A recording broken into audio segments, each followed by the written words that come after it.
The topic of this video is using the distance formula. Let's look at an example. Example 1, find the distance between the points -5, 1 and 7, -3. Give the exact distance and an approximation to 2 decimal places. Okay, so the first step is to write our 2 points and decide which one is going to be point 1 and which one is going to be point 2. Notice that it does not matter which one you call which because you will get the same result either way. The algebra will look different, but the answer will be the same.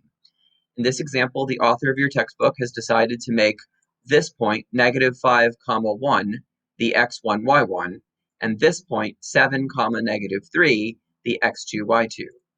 Now we begin plugging into our distance formula. The distance formula says I have to do x2 subtract x1. So x2 is 7, which appears here. Then we write a subtraction symbol because it's part of the formula. Then we recognize that x1 is -5.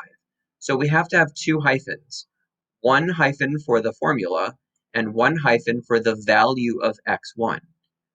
And we will recognize in our next step that subtracting a negative is the same as adding, so this will eventually turn into 7 plus 5. But let's continue plugging in.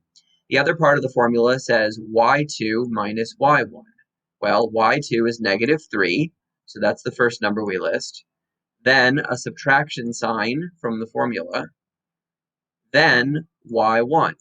y1 for this problem is 1, so we put 1. So in our first set of grouping symbol here, we have 7 minus -5, and in our second, we have -3 minus 1. There's a plus sign in between. Okay, now work within your grouping symbol. 7 minus -5 is the same as 7 plus 5, which is 12. -3 subtract 1 is -4. Now square both of those values. 12 squared is 144. -4 squared is +16. And 144 plus 16 is 160. To simplify the radical, make a factor tree. 160 is the same thing as 16 times 10.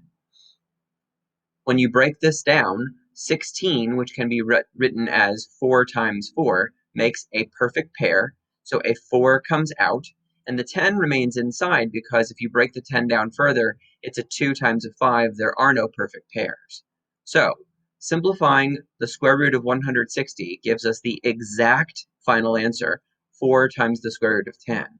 When we put this into our calculators and round, we get the approximate value, 12.65.